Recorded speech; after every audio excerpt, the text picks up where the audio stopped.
भगवान के उतरे हुए जो पुष्प हैं, बिलपत्र है, तुलसी है, यदि उसका तिरस्कार होता है तो आपके घर की स्त्री नष्ट हो जाती है। यदि आपका पैर पड़ गया भगवान के बिलपत्र पर, पुष्प पर, तो आपका जो पुण्य है वो क्षीण हो जाएगा। इसलिए भगवान का जो निर्माल्य है उसको बड़े यत्न से रखना चाहिए। यदि गलती से भी बिलपत्र पर पैर पड़ जाए, भले ही वो शंकर जी को चढ़ी हुई ना हो, सामान्य हो, पर गलती से धोखे से भी बिलपत्र पर पैर रखा जाए तो व्यक्ति की स्त्री नष्ट हो जाती है, उसकी लक्ष्मी नाराज हो जाती है उससे, क्योंकि बिल्व वृक्ष में जो है लक्ष्मी जी का निवास है। कहीं भी आपको बिलपत्र पड़ी दिख जाए तुरंत उठाओ, उसको कहीं सही स्थान पर डालो। कभी भी भगवान का प्रसाद मिले, एक गलती और लोगों से होती है कि हाथ में प्रसाद लिए हैं, महाराज जी निकल रहे हैं तो उनको प्रणाम करने लगे। यदि आप हाथ में प्रसाद लिए हैं तो आपको किसी को प्रणाम, क्योंकि आपके हाथ में प्रसाद है, प्रसाद की बहुत महिमा है। तो प्रसाद किसी को देने के बाद आप प्रणाम करें, किसी को भी। भगवान का प्रसाद हाथ में लेकर प्रणाम नहीं करनी चाहिए। एक और गलती लोगों से होती है, प्रसाद मिला, बोले आज तो हमारी एकादशी है। अरे एकादशी से क्या मतलब है? प्रसाद माने प्रसाद। इसका मतलब अभी भी आप उस प्रसाद में प्रसाद की बुद्धि ना रख करके और वस्तु की बुद्धि रख रहे हैं कि ये लड्डू है, कि कचौड़ी है, कि क्या है। प्रसाद मतलब वो भगवान का प्रसाद है। भले ही अन्न का प्रसाद हो और एकादशी का व्रत हो या कोई भी व्रत हो और कोई प्रसाद ला दे तो तुरंत उसको प्रणाम करके ग्रहण करने लेना चाहिए। ये प्रसाद का नियम है। लोग कहते नहीं आज तो हमारा व्रत है, हम नहीं खाएंगे।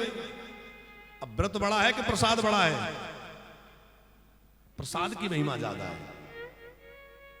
इसलिए अब ऐसा भी चालाकी मत करना कि महाराज जी ने कह दिया प्रसाद की महिमा ज्यादा है, एकादशी में भी खा सकते हैं, भगवान को भोग लगा के और खूब चकाचक पाले हो।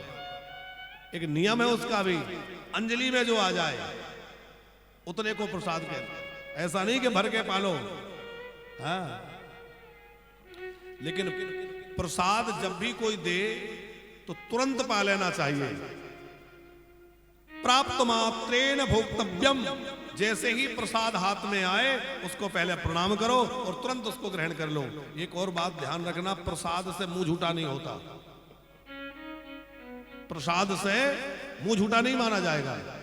आप वैसे मंदिर में खड़े होकर कुछ नहीं खा सकते, लेकिन प्रसाद यदि आप पा रहे हैं तो आपको वहां मुंह झूठा करने का दोष नहीं लगेगा।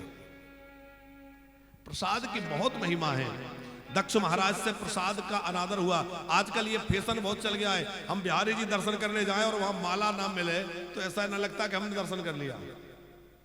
उधर से लोग माला वाला पहन के आते हैं और थोड़ी देर बाद उसको यहां फेंकेंगे, वहां फेंकेंगे, अपराध बन जाएगा। इसलिए क्या करें, पहले तो लेने की ज्यादा होड़ ना लगे। अरे भगवान को माला पहनाने गए हो कि पहनवाने गए हो? इतना प्रसाद का शौक है, एक पुष्प उठा के प्रणाम कर लो।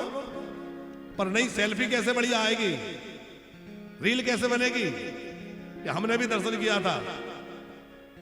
अच्छा बना लो रील, ठीक है, अच्छी बात है, पर भैया बनने के बाद क्या करो, उस माला को उतार के यत्न पूर्वक कहीं स्थापित करो, इधर उधर पैरों में ना गिरे।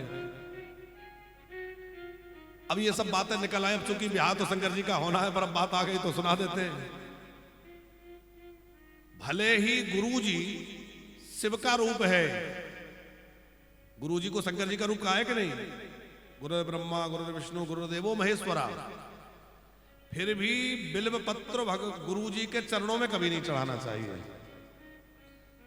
भले ही गुरु विष्णु का रूप है, लेकिन तुलसी जो है वो गुरु जी के चरणों में कभी नहीं चढ़ानी चाहिए। ये बड़ी सूक्ष्म बातें हैं पर ध्यान रखने जैसी हैं।